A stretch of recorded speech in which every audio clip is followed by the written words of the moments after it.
Hello मेरे प्यारे बच्चों, मैं हीरालाल कुमार डायमंड मैथटेक में आपका हार्दिक स्वागत करता हूं। तो प्यारे बच्चों, आज देख रहे होंगे कि आज मैं फ्रंट कैमरा से वीडियो को शूट कर रहा हूं। चूँकि कुछ प्रॉब्लम है, तो चूँकि मैं किसी को धोखा नहीं देना चाहता हूं, जो भी सच होगा सच का साथ देना चाहूँगा। तो ये चीज़ आप लोग ध्यान रखिएगा। अभी जो मैं आप लोगों को वीडियो बना रहा हूँ, ठीक है, चूँकि बोले थे कि 8:30 से 9 के बीच में आ जाएगी। सॉरी बच्चों, इसके लिए ये वीडियो टाइम पे नहीं आ पाई, लेकिन आप लोगों को वीडियो मिलेगी, ठीक है। इसके लिए चाहे हमको जो भी करना होगा हम करेंगे। इसके लिए अभी हम वीडियो शुरू करने से पहले आप लोगों को एक शायरी सुनाना चाहेंगे, छोटा सा। कहीं से आज हमारे बच्चे ने ही कोई लगाया था स्टेटस में, तो मुझे अच्छा लगा, तो मैंने इसे लिख लिया अपने डायरी में और आप लोगों के लिए सुनाना चाहूँगा। तो सुनिएगा, उसके बाद वीडियो को शुरू करते हैं। आप लोगों को अच्छा लगेगा तो लाइक ज़रूर कीजिएगा। अगर चैनल पर नए होंगे तो सब्सक्राइब करके बेल आइकन को ज़रूर दबाइएगा, ताकि कोई भी मोटिवेशन हो या कोई भी वीडियो हो आपके लिए ज़रूर लाते रहेंगे, ताकि अंदर से ऊर्जा मिले। आप लोगों का प्यार ही हमें बहुत ही ऊंचे तक ले जाता है, आपका प्यार ही, ठीक है। क्योंकि एक बच्चे ने हमें कमेंट किया कि सर आप तो हमारे लिए भगवान है। बच्चों, इतना बड़ा भी कमेंट मत करो, ठीक है। तो चलिए हम शुरू करते हैं। आज का बहुत ही अच्छा मोटिवेशन है। तो देखिए, लिखा हुआ है, गीत अपनी जीत के एक दिन गा ही लेंगे हम। गीत अपनी जीत के एक दिन गा ही लेंगे हम। एक दिन सच अपने ख्वाबों को बना ही लेंगे हम। एक दिन सच अपने ख्वाबों को बना लेंगे ही हम। है पता कि रास्ता होगा कांटों भरा, है पता कि रास्ता होगा कांटों भरा, मगर हो रहा कितनी भी कठिन, मंजिल तो पा ही लेंगे, मंजिल तो पा ही लेंगे हम। तो चलिए बिना लेट किए हुए हम वीडियो को शुरू करते हैं। तो ये वीडियो जो है कि बहुत ही अच्छे टॉपिक से क्वेश्चन दिया हुआ है। तो देखिए, ये वीडियो जो है कि आपको किस टॉपिक से ये क्वेश्चन दिए हुए हैं, तो इस टॉपिक को कवर करने की कोशिश करते हैं आप लोगों को।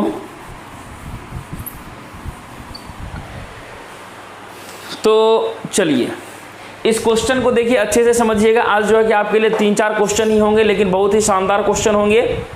देखिए, लिखा हुआ है, a body of mass 6 kg। आसानी से पहले क्वेश्चन को अच्छे से पढ़ते हैं। A body of mass 6 kg is under a force which causes displacement in it given. देखिए, डिस्प्लेसमेंट आ गया एक वर्ड, मास 6 kg दिया हुआ, एक फोर्स वर्ड आ गया है। In it given by S equal to t²/4, यानी कि डिस्प्लेसमेंट को एस से डिनोट करते हैं। एस इक्वल टू t²/4 दिया हुआ है मीटर्स का। Where T is its time, T के बारे में बोला कि इसका टाइम है। The work done by the force, यानी कि हमको निकालना है कि उस फोर्स के द्वारा क्या निकालना है आपको, वर्क डन फाइंड करना। यानी हमको पता चल गया कि वर्क डन फाइंड करना है बाय फोर्स के द्वारा, जबकि हमको टाइम दिया हुआ बोला कि 2 सेकेंड के अंदर अंदर में जो है कि कितना इसका वर्क डन निकलेगा। तो इसके लिए देखिए आपको ध्यान रखने की क्या ज़रूरत है। तो देखिए, वर्क डन इक्वल टू एक ही हम लोग फॉर्मूला पढ़े हैं, क्या होता है, F.S प्रोडक्ट।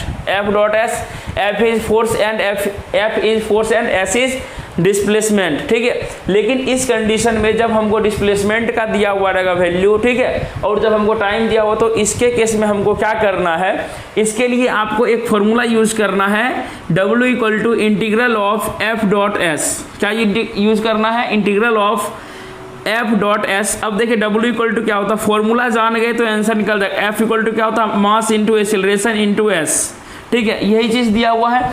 अब ये जो S जो निकलता है, ये S क्या होता है, इसके लिए जो हमको चूंकि डॉट प्रोडक्ट लेना है। देखिए, क्वेश्चन में हमको मास का वैल्यू दे रखा है, यानी कि M इक्वल टू दे रखा है 6 kg, और देखिए S जो लिखा हुआ है t²/4। इसको ध्यान दीजिएगा। जब आपका देखिए ये जो दिया हुआ है S दिया हुआ है, डिस्प्लेसमेंट जो दिया हुआ है, टाइम के साथ में रिलेशन दिया हुआ है, तो इसके लिए आपको थोड़ा सा दिमाग लगाना पड़ेगा।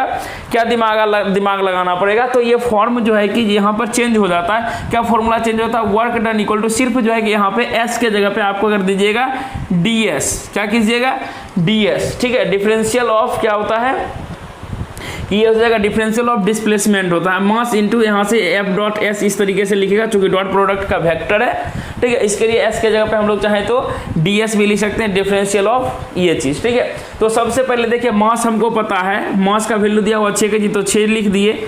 लेकिन अब देखिए यहाँ से जो है कि लोअर लिमिट और अपर लिमिट जो होगा, ये क्या चीज होगा, चूंकि देखिए हमको क्या बोला है कि 2 सेकेंड के अंदर अंदर वर्क डन क्या होना चाहिए, तो इसके लिए लोअर लिमिट हम लोग 0 से स्टार्ट करेंगे, चलेंगे कितना तक, 2 सेकेंड तक चलना है, 2 सेकेंड तक चलेंगे।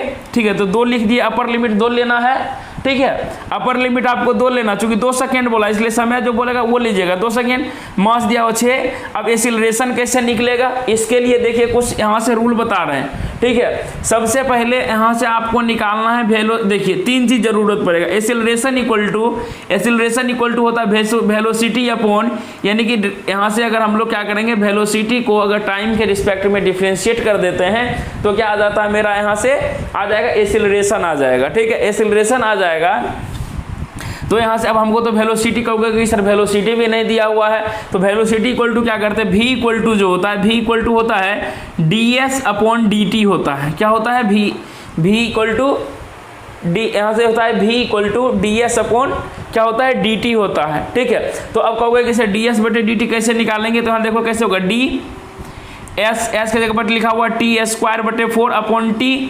अब तो आप लोग जानते हो सर 1/4 कॉन्स्टेंट को बाहर निकाल, यहाँ पर बच जाएगा d इंटू t² अपॉन बच गया dt। सर यहाँ से तो इसका निकालिएगा तो हो जाएगा 1/4 इंटू t², यानी देखो ये जो हो जाएगा मैथ में पढ़ाए थे, d इंटू एक्स पे पावर n इक्वल टू क्या फॉर्मूला होता है, n इंटू एक्स पे पावर n-1 ये फॉर्मूला होता है। तो इसके लिए क्या करोगे, यहाँ से फॉर्मूला पर बैठा हुआ क्या होगा, 2 इंटू टी, यानी कि आ जाएगा 2t आ जाएगा, यानी कि 2 2 4, यानी कितना आ गया, t/2 आ गया। यहाँ से v का जो वैल्यू निकालोगे ये आ गया मेरा, वेलोसिटी का वैल्यू आ गया t/2। देखो ये चीज़ अभी भी t के रिलेशन में दिया हुआ है, ये चीज़ अभी भी t के रिलेशन में है आपका। ठीक है, t के रिलेशन में है, तो इसके लिए क्या करना है आपको कि अब हमको चाहिए a इक्वल टू था dv बटे dt।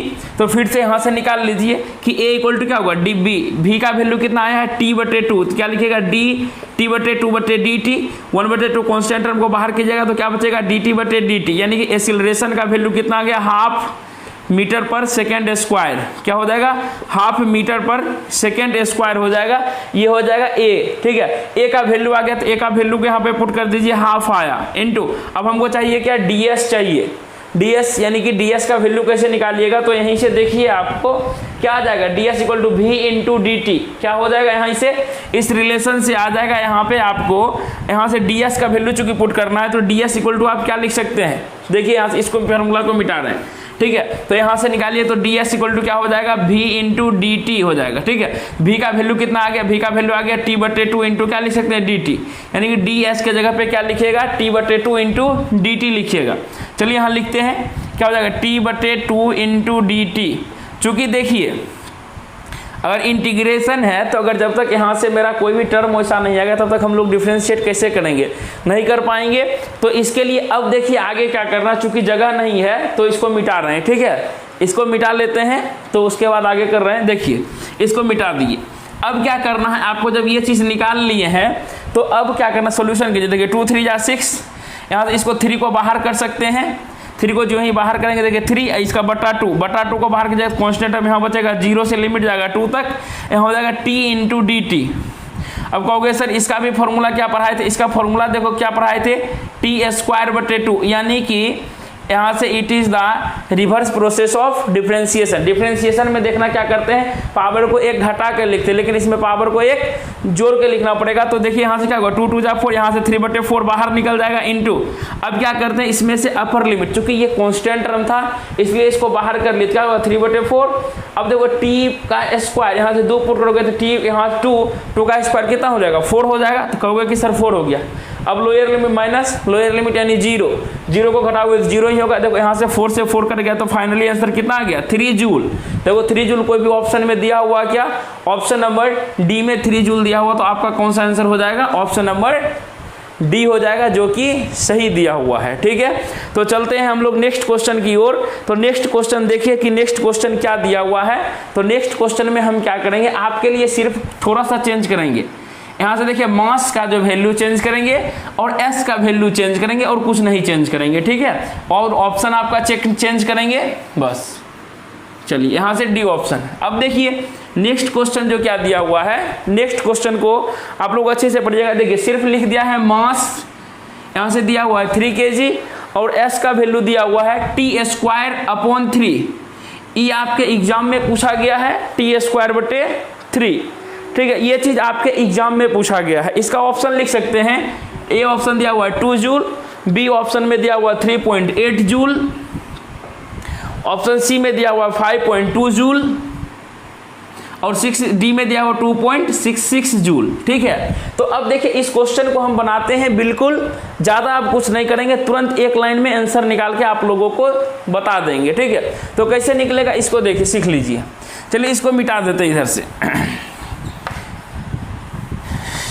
चलिए अब इसमें हमको दिमाग क्या लगाना पड़ता है, थोड़ा सा, ज़्यादा नहीं, 3 स्टेप निकालना पड़ता है बस। क्या निकालना पड़ता है, यहाँ से देखिए, चलिए इसको भी मिटा रहे हैं। पूछा जा रहा है हमको, क्या पूछा जा रहा है, वर्क डन, ठीक है। क्या पूछा जा रहा है कि वर्क डन पूछा जा रहा है। तो वर्क डन W = अभी हम तुरंत देखे थे, integration of force into F into क्या हो जाएगा DS, ठीक है। तो यहाँ से हम लोग लिखते थे, यहाँ से लोअर लिमिट 0, टाइम 2 सेकेंड दिया होता 2 लिख देते थे, F का वैल्यू होता MA, यहाँ से DS का वैल्यू पुट करना है। तो यहाँ से DS का वैल्यू जो हम निकालते थे वो कैसे निकालते थे, यहाँ से मास था कितना 3 kg, तो यहाँ पर 3 गुना A का वैल्यू, A = क्या होता है, डायरेक्ट हम लोग फॉर्मूला जानते हैं dV/dt, लेकिन V = क्या होता है ds/dt। चूंकि क्वेश्चन में हमको ds का भी जरूरी पड़ता है, तो ds = हम लोग क्या लिख सकते हैं, V × dt भी डायरेक्टली लिख सकते हैं, ठीक है। तो यहाँ से निकालते हैं, ds का वैल्यू कितना दिया हुआ है, ds का वैल्यू दिया हुआ आपका यहाँ से लिखा हुआ है t²/3 अपॉन क्या हो जाएगा dt, ठीक है। यहाँ से निकाल लीजिए तो क्या हो जाएगा, 1/3 को कॉमन लीजिएगा, t² का वैल्यू हो जाएगा 2t, कितना आ गया 2/3t आ गया, ठीक है। अब देखिए v का वैल्यू आ गया 2/3t, तो यहाँ से ds का वैल्यू कितना हो जाएगा 2/3t इंटू dt, ds के जगह पे पुट करेंगे। अब आगे हमको एक्सेलरेशन चाहिए, यहाँ पर है 2/3t अपॉन क्या हो जाएगा dt हो जाएगा, यही हो जाएगा ना। यहाँ से 2/3 को बाहर कर लो, 2/3 को जब बाहर करोगे यहाँ बचेगा d/dt यानी कि 1, 2/3 कितना, एक्सेलरेशन का वैल्यू कितना आ गया 2/3। तो एक्सेलरेशन का वैल्यू यहाँ पर पुट करो 2/3 इंटू ds के जगह पे क्या पुट करोगे 2/3t इंटू dt। देखो यहाँ से कुछ कटेगा क्या, 1 3 से 1 3 कट जाएगा, 2 2 जा 4, 4/3 को बाहर करेंगे तो यहाँ क्या बचेगा, लोअर लिमिट 0 अपर लिमिट 2, यहाँ से हो जाएगा t इंटू क्या हो जाएगा dt, ठीक है। अब देखो जब ये चीज़ आ गया हमको, यहाँ से क्या कर सकते हैं 4/3। अब देखो यहाँ से इसका जब डिफ्रेंशिएट करोगे तो क्या होगा t²/2 होगा, लोअर लिमिट इसका कितना हो जाएगा, इसको चलो हटा दो, lower limit 0 upper limit 2, value को पुट अप करेंगे, वैल्यू को पुट करेंगे तो ये कितना आ जाएगा, देखिए यहाँ से क्या लिखा हुआ है 4/3, यहाँ से 2 नीचे से कांस्टेंट टर्म को बाहर कीजिए, क्या होगा 4/6 हो जाएगा, 4/6 और यहाँ से 2 पुट कीजिएगा, 2 का स्क्वायर कितना हो जाएगा 4 इंटू 4, 0 पुट कीजिएगा तो 0 घटाइएगा तो 0 हो जाएगा। तो इसके लिए देखिए क्या हो जाएगा, यहाँ से कैंसिल कीजिए, 2 3 जा 6, 2 2 जा 4 यानी कि 8/3, 3 2 जा कितना हो जाएगा 6 हो जाएगा, 2 0 3 6 जा 2 यानी कि 18, फिर 2 0 3 3 6 जा यानी कि 2.66 जूल हो जाएगा। यानी कि ऑप्शन नंबर कौन सा सही है, ऑप्शन नंबर डी सही है, ठीक है। तो आपका ये क्वेश्चन जो आपके प्रीवियस ईयर में पूछे गए थे तो अच्छे से बना लीजिए। अब देखिए नेक्स्ट क्वेश्चन आगे चल रहे हैं, तो नेक्स्ट क्वेश्चन देखिए कि आपका जो है कि नेक्स्ट क्वेश्चन क्या दिया हुआ है। इस नेक्स्ट क्वेश्चन को आप लोग बना के तुरंत कमेंट कीजिएगा कि आंसर क्या होगा। सिर्फ हम चेंज करेंगे, मास का वैल्यू चेंज करेंगे और टाइम का वैल्यू यानी कि एस का वैल्यू चेंज करेंगे, ठीक है। तो देखिए क्वेश्चन में लिखा हुआ है a body of mass 3 kg is under a force which causes displacement in it given by s equal to, सिर्फ t में चेंज कीजिएगा। यहाँ पर लिखा हुआ है t³/3, क्या लिखा हुआ है t³/3 metres, where t is in its time the work done by the force in 2 second. तो इसका ऑप्शन भी आप लोग चेंज कर लीजिएगा। तो इसका ऑप्शन लिख लीजिएगा, ऑप्शन ए में लिखिएगा 2 जूल, यानी कि ऑप्शन ए में लिखा हुआ है 2 जूल, लिखिए ऑप्शन ए 2 जूल, बी में लिखिएगा 3.8 जूल, सी ऑप्शन लिखिएगा 5.2 जूल और ऑप्शन डी में लिखिएगा 24 जूल। तो जल्द से आप इस क्वेश्चन को इसका क्वेश्चन को बनाइए और तुरंत कमेंट कीजिए कि सर इसका आंसर क्या होगा। इस क्वेश्चन का नाम लिख लीजिए आप लोग, सर ये स्टार क्वेश्चन दे दिए हैं कि सर ये स्टार क्वेश्चन का आंसर क्या होगा। तो आप लोग लिखिएगा सर स्टार क्वेश्चन का आंसर होगा option number A B C D, जो भी आंसर होगा उसको तुरंत आप लोग कमेंट कीजिएगा, ठीक है। जल्दी से इस क्वेश्चन को लिख लीजिए आप लोग। चलिए इस क्वेश्चन बोर्ड को थोड़ा सफाइया कर लेते हैं। नेक्स्ट क्वेश्चन लिखिएगा, बहुत ही ज़्यादा इम्पोर्टेंट नेक्स्ट क्वेश्चन है, जो कि मैं अभी तक आप लोगों को एक भी क्वेश्चन नहीं कराया था। मेरे फेस पे मत जाइएगा, आज वीडियो का फेस किसी भी तरह रहे तो टेंशन मत लेना है, सिर्फ आपको क्वेश्चन सीखना है, ठीक है। चलिए क्वेश्चन लिखिएगा, लिखिए एक गुटखा, लिखिएगा एक गुटखा of 9 kg moves at a velocity of 4 meter per second on a frictionless surface, this गुटखा, लिखिएगा this gutkha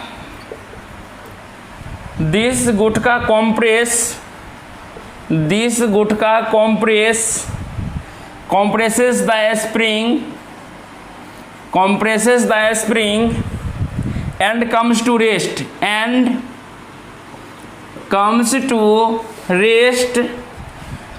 rest if the spring constant, लिखिएगा if the spring constant 4 into 10 पे पावर 4 लिखेगा फाइंड द, क्वेश्चन में लिखेगा find the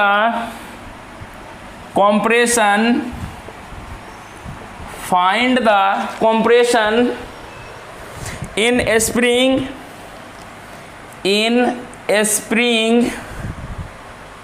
if, लिखेगा newton metre, ठीक है। क्या लिखिएगा? Newton metre.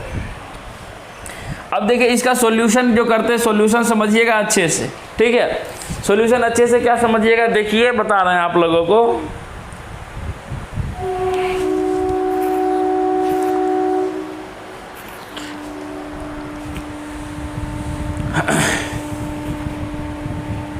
तो देखिए क्वेश्चन को पढ़ते हैं अच्छे तरीके से। लिखा हुआ है एक गुटखा ऑफ 9 kg, यानी कि कोई भी एक गुटखा मतलब होता है लकड़ी का छोटा सा टुकड़ा, ठीक है। कोई भी एक गुटखा बोला जिसका मास है 9 kg at a velocity of, बोला कि यह जो है कि कितने वेलोसिटी से चल रहा है, ये जो है कि 4 मीटर प्रति सेकेंड की वेलोसिटी से चल रहा है ऑन ए फ्रिक्शनलेस सरफेस, यानी कि इस सरफेस पे चल रहा है, लेकिन यह फ्रिक्शनलेस है, इस पर किसी भी तरह का फ्रिक्शन नहीं हो रहा है। दिस गुटखा कॉम्प्रेसेस द स्प्रिंग, मानो कि यह स्प्रिंग को कॉम्प्रेस करता है, यानी कि दबाता है, एंड कम्स टू रेस्ट, धीरे धीरे वह क्या करता है, रुक जाता है। बोला इफ द स्प्रिंग कांस्टेंट, यानी कि स्प्रिंग कांस्टेंट को कैसे डिनोट करते हैं, जो कि दिया हुआ 4 into 10 पे पावर दी 4। बोला फाइंड द कॉम्प्रेशन, क्या निकालना हमको, कॉम्प्रेशन निकाल के दिखाना है। बोला इफ स्प्रिंग यहाँ से न्यूटन पर मीटर, यानी कि इसका जो यूनिट होता है स्प्रिंग कांस्टेंट का यूनिट होता है न्यूटन पर क्या होता है, मीटर होता है, ठीक है। इसको याद रखिएगा। तो हम लोग मान लेते हैं कि हम लोग मान लेते हैं x इज कॉम्प्रेशन, यानी कि हम लोग क्या मान लिए, हम जो मान लिए कि x जो है कि कॉम्प्रेशन हो रहा है, ठीक है। तब ये चीज़ आप लोग खुद यहाँ से डिसाइड करते हैं, करिए कि आखिर k इक्वल टू फॉर्मूला क्या होता है, k इक्वल टू होता है F/x, ठीक है। लेकिन इसमें से देखिए जब वस्तु चल रहा है तो उसमें से काइनेटिक एनर्जी उत्पन्न होती है, और जब वस्तु रुका हुआ होता है तो उसमें से पोटेंशियल एनर्जी उत्पन्न होती है। दोनों केस लगेगा, यानी कि इसमें से हम लोग लिख सकते हैं कि चेंज, यानी कि काइनेटिक एनर्जी और पोटेंशियल एनर्जी जो है कि इस केस में चूंकि चल रहा धीरे धीरे वस्तु रुक गया तो बराबर होगा, चूंकि चल रहा है उसको अगर पॉजिटिव लेते हैं, रुक रहा है उसको निगेटिव लेंगे तो दोनों क्या हो जाएगा, अपोजिट में चला जाएगा। एक प्लस के उधर ले जाइएगा तो जैसे कि मानिए कि काइनेटिक एनर्जी माइनस पोटेंशियल कीजिएगा, उसी को उधर कीजिएगा तो पॉजिटिव हो जाएगा, ठीक है। तो इसके लिए आप लोग क्या लिख सकते हैं, रिलेशन से यहाँ से अलग आ सकता है। किसके लिए आ सकता है, किस से आ सकता है, law of conservation of energy, law of Kanjar CONSERVATI, law of conservation of energy, यानी कि ऊर्जा के संवेग, यानी कि ऊर्जा के संरक्षण सिद्धांत से हम लोग कह सकते हैं कि चेंज इन का, यानी कि kinetic energy ½ mv² equal to हो जाएगा ½ into kx का स्क्वायर, ठीक है। Where k is the spring constant, m is the mass, x is the compression. चूंकि कॉम्प्रेशन जो हो जाएगा कि उस स्प्रिंग के द्वारा कितना होगा उसको निकालना है। तो देखिए यहाँ से हाफ कैंसिल हो जाएगा। मास कितना दिया हुआ, मास हमको दिया हुआ 9 kg, v स्क्वायर वेलोसिटी जो है कि 4 मीटर पर सेकेंड से चल रहा है, क्या होगा 9 गुने 4 लिखिएगा इक्वल टू क्या हो जाएगा k का वैल्यू दिया हुआ है 4 इंटू 10⁴ इंटू क्या हो जाएगा एक्स स्क्वायर हो जाएगा। देखिए कटेगा, एक 4 से एक 4 कट जाएगा। आप लोग खुद होशियार हैं, इसको इधर भेजिएगा तो इधर भेजिएगा तो कितना हो जाएगा 9 चौके 36 अपॉन हो जाएगा 10 पर पावर नीचे में 4, यहाँ से स्क्वायर है तो इधर आके स्क्वायर रूट हो जाएगा, इससे 6 बाहर निकल जाएगा, इससे कितना निकलेगा बाहर 10 का स्क्वायर।